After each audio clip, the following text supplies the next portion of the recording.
que acontece, a gente falou da igreja, do púlpito, quando os filhos são pequenos, né, e vai à igreja, às vezes eles têm essa dificuldade de ficar quieto. Alguns ficam brincando, às vezes os pais dão livrinhos para ler, brinquedos, lanchinho ou caderninhos para desenhar.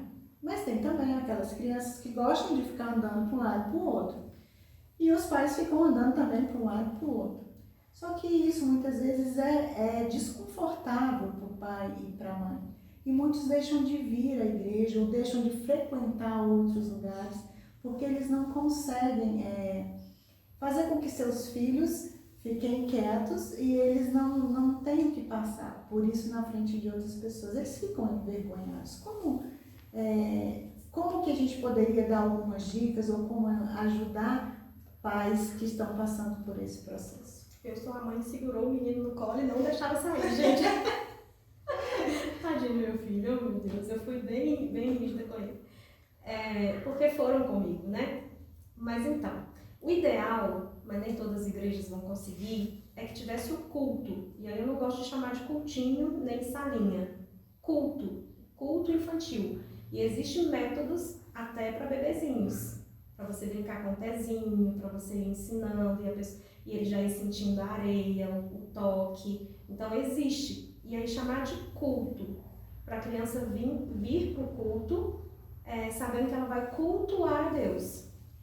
E não é ter o culto da criança no intuito de ter uma salinha para jogar a criança lá, porque a criança atrapalha o culto. É ter um culto para a criança, porque a criança é a igreja. Ela não é o futuro da igreja, ela é a igreja também. Né? Às vezes você chega numa igreja, eu tenho um workshop também só para líderes de escola dominical, você chega na igreja e pergunta quantos membros tem a igreja, eles não contam as crianças. A criança não faz parte do corpo de Cristo? E aí leva para a salinha só para não fazer bagunça no culto. E aí na adolescência quer trazer esses meninos para dentro da igreja e os meninos não querem. Nós vamos ter uma pergunta. E os meninos não querem nem subir no púlpito, porque não foi ensinado. Né? Não foi ensinado que eles também têm que louvar, que eles também têm que ler a Bíblia, que eles também têm que cultuar. Né? Então, assim, eu penso que... E também a igreja é uma extensão da família. Se tem a devocional em casa, se os filhos estão ali aprendendo a ler a Bíblia, a amar a palavra do Senhor, e aquilo ali é uma coisa normal, comum, né? Se ensina os filhos a isso, também eles vão vir para a igreja com mais facilidade. Mas você é pedagoga, você sabe, eles têm uma forma diferente de aprender do que o adulto. Sim. Então, uma dica seria: comece a ensinar em casa, né? Então, assim, comece a ensinar em casa. O culto doméstico é uma boa dica. Olha, tá na hora do culto, né? Falando a palavra, para que eles façam referência com o culto na igreja. A hora de ficar sentado, da gente cantar, orar e ler a Bíblia. E tomar aquele cuidado para verificar a faixa etária de cada criança e fazendo aquele tempo que a criança ainda tem uma concentração, sem forçar, né, Lília? Porque às vezes, tem, né? 5 minutos, 15 minutos. Exatamente. Aí vai trabalhando isso, essa questão da extensão, né, que é a casa de extensão da igreja, e ter a paciência para esperar que o processo aconteça aos poucos, né? Não deixar de vir à igreja por causa disso, né? E buscar uma rede de apoio, né? Pode ser um professor de escola bíblica, né? Pode ser uma mãe mais experiente. E a igreja que tem condição, gente, não precisa ser uma igreja grande. Se tiver alguém que se disponha a fazer o culto infantil, né? Pode estar fazendo culto infantil, pode se especializar, e aí tem que estudar para isso, né, gente? Sim. Tem que estudar para ser pastor? Não tem? Tem que estudar para ensinar a palavra de Deus? Porque senão não precisaria. Tipo, eu aceitei Jesus e Deus vai fazer tudo aqui já está dentro da minha cabeça. Para eu ensinar a palavra, eu preciso estudar. Isso mesmo. Então, mamães e papais, não desistam de trazer os seus filhos para a igreja, né? Tem muitos desafios, tem muitas coisas para aprender, mas não esqueçam, na igreja também você pode conseguir uma rede de apoio, né?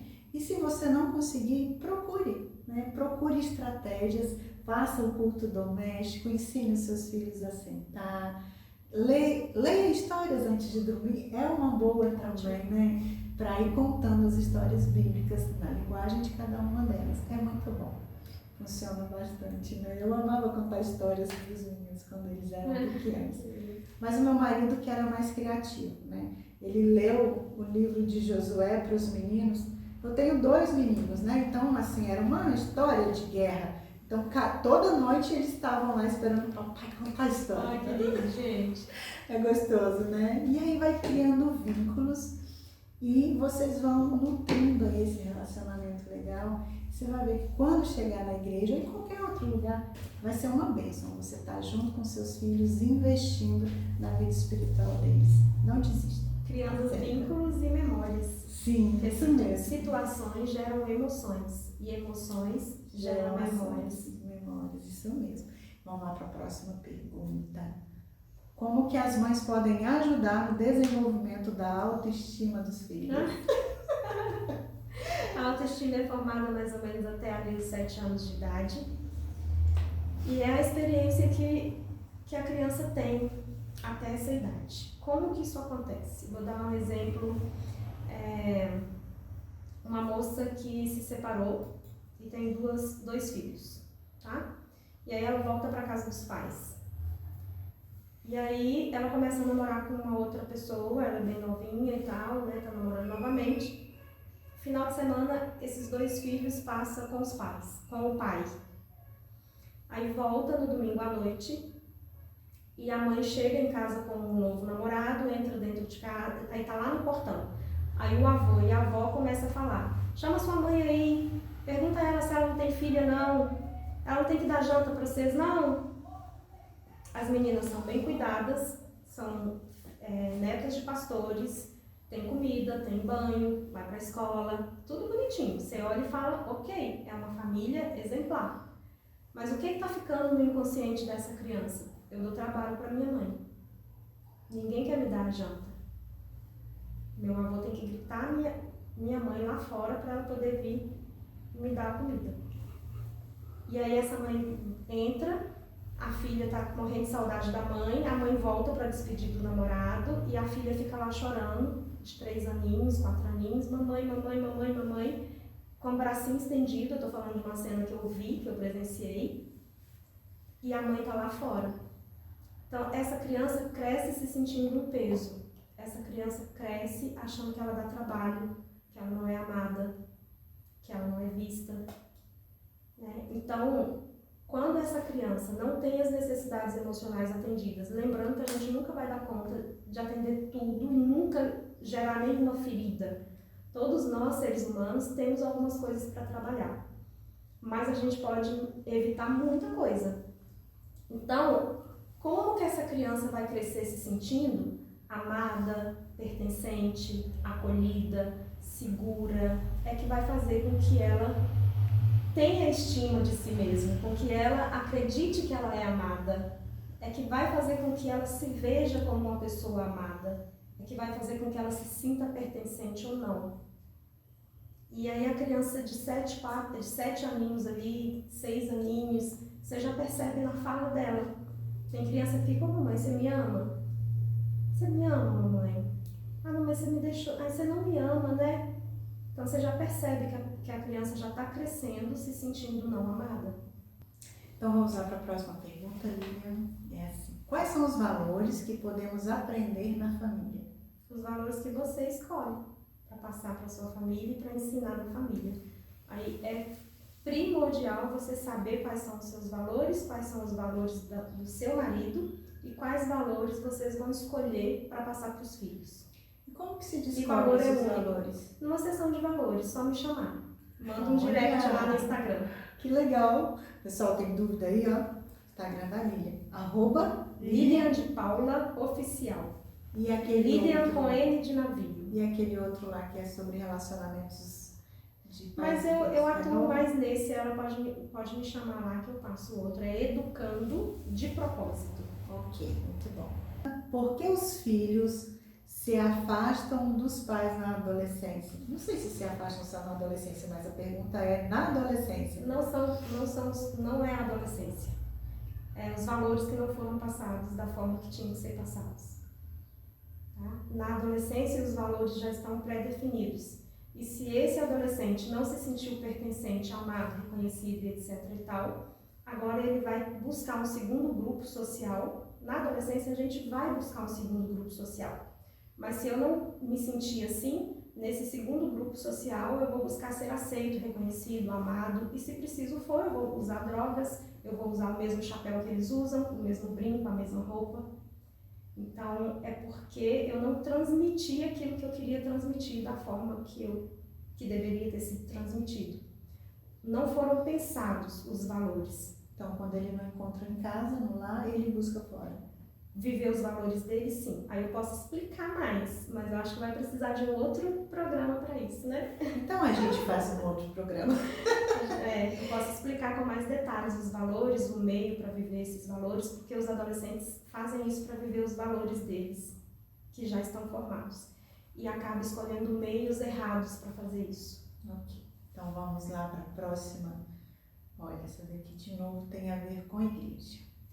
Meus filhos não querem ir à igreja. Devo obrigá-los? Vou usar Paulo de novo, né? Tudo me convém, mas nem tudo é lícito. Eu prefiro seguir os conselhos de Jesus, que é ensinar a amar a palavra. A Bíblia não diz ensinar a palavra, diz ensinar a amar a palavra. Então, quando eu amo o Senhor, e quando eu vivo isso, e eu ensino meu filho a amar o Senhor, ele vai amar esse Deus, como Isaac amava o Deus do pai dele, e confiou, mesmo que ele sabia que estava sendo levado para ser morto. Então, primeiro você ama o Senhor, e o seu filho vai ver isso e vai falar, poxa, eu quero esse Deus que a minha mãe serve. O exemplo tá aí. Nossa! Entendeu? É assim que você ensina o seu filho a amar o Senhor. E ele vai querer ir para a igreja. Porque você pode até obrigar, mas ele só vai até a idade que você tiver como obrigar. E quando você ensina a amar, ele vai continuar para a vida toda amando esse Deus. Ótimo. E agora estamos indo para a última pergunta, Lilian. Vamos lá. Que dicas práticas você daria para os pais resgatarem em seus filhos essa alegria de ir à igreja? Então, é você tendo a alegria de ir para a igreja. É você mostrando para o seu filho que isso é bom, que isso te traz coisas boas. Agora, quando você vai para a igreja e volta falando, nossa, que culto cansativo. Nossa, a palavra de hoje, nossa, foi muito chata. Nossa, mas você viu o irmão?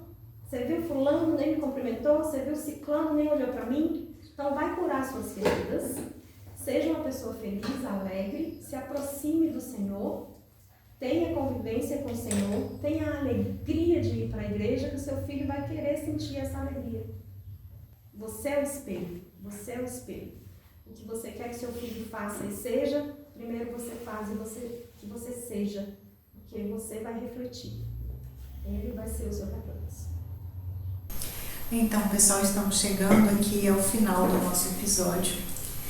Ficou também um pouquinho longo, mas a gente queria muito, né, Lilia, responder todas essas perguntas que foram aqui nos enviadas sobre valores. Se Deus permite, nós faremos uma nova gravação aí com a Lilia, para poder você conhecer um pouquinho mais sobre os valores, descobrir como que você pode identificar, como que você pode colocar isso em prática na sua casa.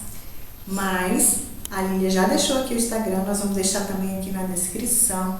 Procura a Lilia, entra lá na comunidade Mulheres de Coragem. Se quiser fazer a mentoria Mãe Melhor, gente, Lilia está aqui, não perca a oportunidade de aprender, de se desenvolver e de ser uma mãe melhor, sem culpas, mas fazendo aí o que é da sua responsabilidade, se comprometendo com o seu papel e deixando que cada um cumpra o seu papel dentro de casa também, né? Não esquecendo, uma família formada por uma mãe, um esposo, alguns com filhos, outros não. Mas nós não estamos sozinhos. E você também tem amigas, tem uma igreja e tem profissionais.